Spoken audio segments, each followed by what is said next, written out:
Let's hear from Queen in Denver, Colorado, line for those voters under 35. Good morning. Good morning. My question is for Mr. Bonarelli. It must be really sad to be banned off of Twitch, and also to lose your wife as well. But also, I just wanted to say you have a really bad political analysis. Just reading off of Wikipedia. So you say your political analysis is good, but reading off of Wikipedia alone doesn't give you a good political analysis. So I just wanted to ask you a question about finding those great political... I think we got your point, caller. And Mr. Bunnell, if I may start before you answer the question, just for the benefit of our audience who may not know, what is Twitch? Twitch was not old. Twitch is a streaming platform on the internet. Okay, and to the caller's question. Yeah, you should always be reading a variety of sources. I don't think that appealing to any single source is good, whether it's encyclopedia, whether it's one particular publication, whether it's even one particular author. Reading a wide variety of material is good if you want to have a more informed opinion on something. It just depends on what you're researching, yeah. Paul in New Mexico, independent line. Hey, yeah, Mr. Bunnell, I have a question for you. I watch your content sometimes, and I noticed that you take a position on the Israel-Palestinian conflict literally before you could find Israel on the map. By your admission at the time, you knew almost nothing about the conflict when you took this position. You then scoured Wikipedia for post-hoc justification for your position. My question is, if anybody else had done that, what would you say to them? Thank you for taking my call. Yeah, I mean, I would say that if that person had shown up in debates with people who are supposed to be presenting the Palestinian position, and the only thing they'd read was Wikipedia, but they seem to do well in these debates every single time that they're opposed by any of these pro-Palestinian scholars, it would really make me question the pro-Palestinian side, I would say. I guess. Destiny, don't you think that debating is kind of a skill in and of itself, like rhetoric? So somebody can simultaneously be very good at debating, which I think nobody disputes that you are. Yet if they're debating an academic who might be super knowledgeable, but debate isn't their skill, it might present as if you're winning that debate, but that doesn't necessarily mean you're more knowledgeable or more correct.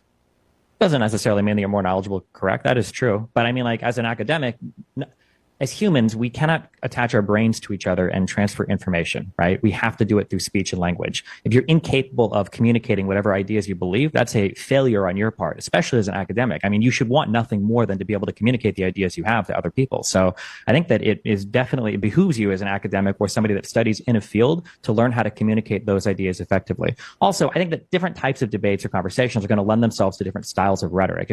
For instance, for my conversations, I've talked with tons of people where it's a very calm back and forth. Nobody's screaming at each other.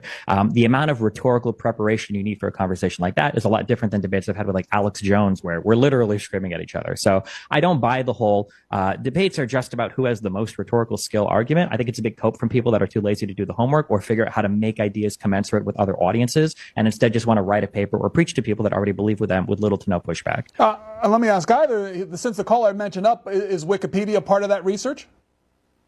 Sometimes for like a starting point. I think any kind of encyclopedic thing can be a good starting point. You read to get like a skeleton of an event, and then from there you go to news articles, books, documentaries, other online resources. Just depends. Mr. Palumbo? Yeah, I don't think there's anything wrong with looking at Wikipedia and then going to the sources they cite for more information. Destiny, is it actually fair, like when people say that you knew very little about the conflict before October 7th, is that just an attack, or is that actually true by your own admission? I'm honestly curious. It's fairly true. Yeah, I would say I knew some stuff, but in terms of, I'll say that I know a decent amount about something when I've spent a few weeks doing like in-depth reading about a particular thing. So like I knew like the rough sketches of like Israel, Palestine, but nothing in detail. But I mean, I've only got so much time of the day. I can't be well read on every particular thing. So yeah, after October 7th, I did a lot more in-depth research so that I could have a more informed opinion about it, because obviously it's a big thing that comes up over and over again. Yeah. Before we go to the next call, Mr. Bunnell, you've been addressed as Destiny several times. Can I ask you about that? Yeah, sure. I mean, my background is professional gaming. Technically, when I started online content about 14, 15 years ago, I was a professional gamer, and Destiny was like my gamer tag. And then I got into politics with the rest of the gaming community, unfortunately, in around 2016. And my name just kind of stuck because I already had all the online handles and accounts. So people just call me that still. Statements you made in the past, which when talking about the Black Lives Matters protests, you said it needs to effing stop. If that means white redneck militia dudes mowing down protesters that think they can torch buildings at 10 p.m., at this point, they have my explicit blessing. I can't say the word on TV. This crap needs to stop. It needed to stop a long time ago. And you said that on Twitch, which is why you are no longer on Twitch.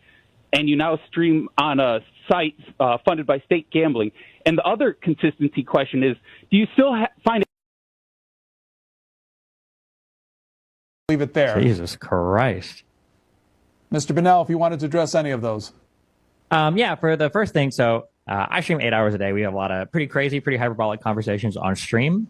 There was stuff related to the BLM stuff that came up, and there was a lot of conversation about defensive property, defensive person, relating to the Rittenhouse and the Kenosha riots. And at the time, and I still do, I support communities that want to defend themselves from rioters. I think that going into communities and burning buildings down or torching stuff, I think is deplorable. I don't think that there's any side of the political aisle that should support that. I'm glad that when Biden came into office, it seemed like he was kind of calling that out and calling for peace and saying that the rioting and everything needed to stop. And if communities, want to do a show of force, if that means having, people defending their communities in whatever ways, if the police aren't able to do that, I mean, I support it, although I would hope at the end of the day that there aren't violent events like these. But the idea that communities just needed to roll over and accept that some amount of people were going to come, sometimes from out of town, and start burning down their businesses is absolutely insane to me. I don't know how any reasonable person could ever support that. I think that at some points people realize that that's crazy, but they're so ideologically swept away in whatever the current narrative is that that they find themselves supporting crazy positions.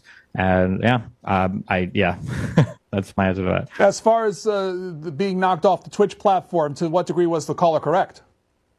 Not at all. That didn't factor into it at all. Let's hear from Rick in Atlanta on our line for under 35. We're running a little short on time, Rick, so go right ahead.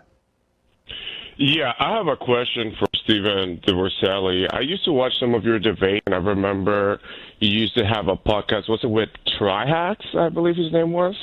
And I want to ask you about consistency, because you said, and I remember one of your quotes was that, like, what if you said the N-word in space where nobody can hear you, and you were arguing for being able to say the N-word, but then you were really upset when people used the word gusano. So I want to ask about consistency. That's an interesting reframing of a conversation in the streamer space a long time ago. There were a lot of large streamers like me. There was another large streamer, Hassan, where basically the argument was there are different things relating to language standards online. And broadly speaking, I think most people in online content creation would agree that there are jokes that are appropriate in a public environment and there are jokes that are not appropriate in a public environment.